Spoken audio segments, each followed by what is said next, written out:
वालों की दूरदृष्टि को सलाम करती हूँ।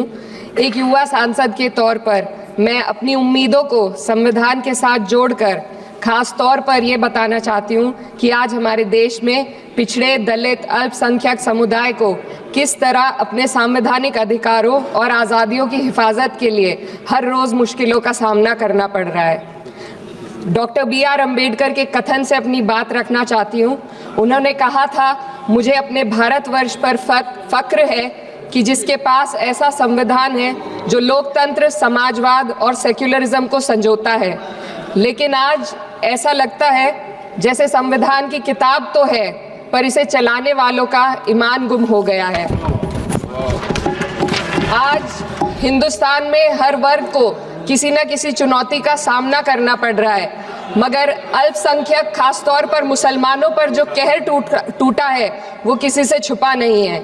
ये लोग सिर्फ अपने मजहबी पहचान की वजह से निशाने पर हैं। संविधान का अनुच्छेद 15 कहता है कि किसी भी नागरिक के साथ धर्म, जाति या किसी और वजह से भेदभाव नहीं होना चाहिए, लेकिन हकीकत इसके उलट है। हालात इस कदर बिगड़ चुके हैं कि hate speech, mob lynching, bulldozer द्वारा घरों को गिराने की घटनाएं आम हो गई हैं। खास तौर पर उत्तर प्रदेश में, जहां ऐसा लगता है जैसे कानून के नाम पर जंगल राज चल रहा हो। संभल में जो हुआ वो सबके सामने है।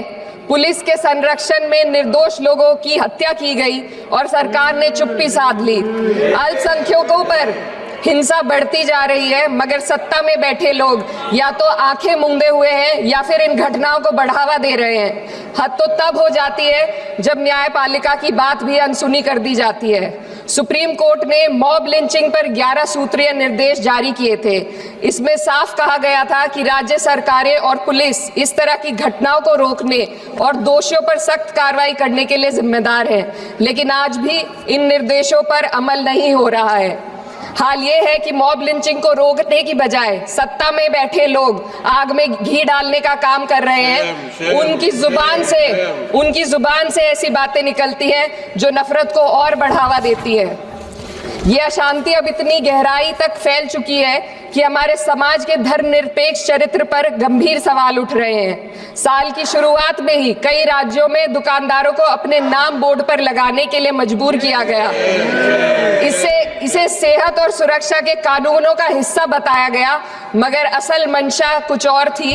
ये कदम खास तौर पर मुसलमान दुकानदारों को निशाना बनाकर उठाया गया ताकि उनकी रोजी रोटी पर चोट की जाए। पिछले हफ्ते मुरादाबाद में एक मुस्लिम डॉक्टर को हिंदू बहुल्य मोहल्ले में घर खरीदने पर विरोध झेलना पड़ा। वजह बताई गई कि इससे मोहल्ले की सामाजिक शांति बिगड़ जाएगी। अब आप ही बताइए, क्या ये वजह सही है, जायज है? असल में ये छोटी बड़ी घटनाएं इस बात का सबूत है कि सांप्रदायिकता को बढ़ावा देने वाले बयान और नीतियां हमारे समाज को अंदर से खोखला कर रही है। उत्तर प्रदेश में यति नरसिंहन ने बेहद घटिया बयान दिया, लेकिन सरकार इन बयानों पर कोई कार्रवाई नहीं कर रही। हेट स्पीच न केवल जनमानस के विचारों को प्रदूषित करती है, बल्कि इससे अब संवैधानिक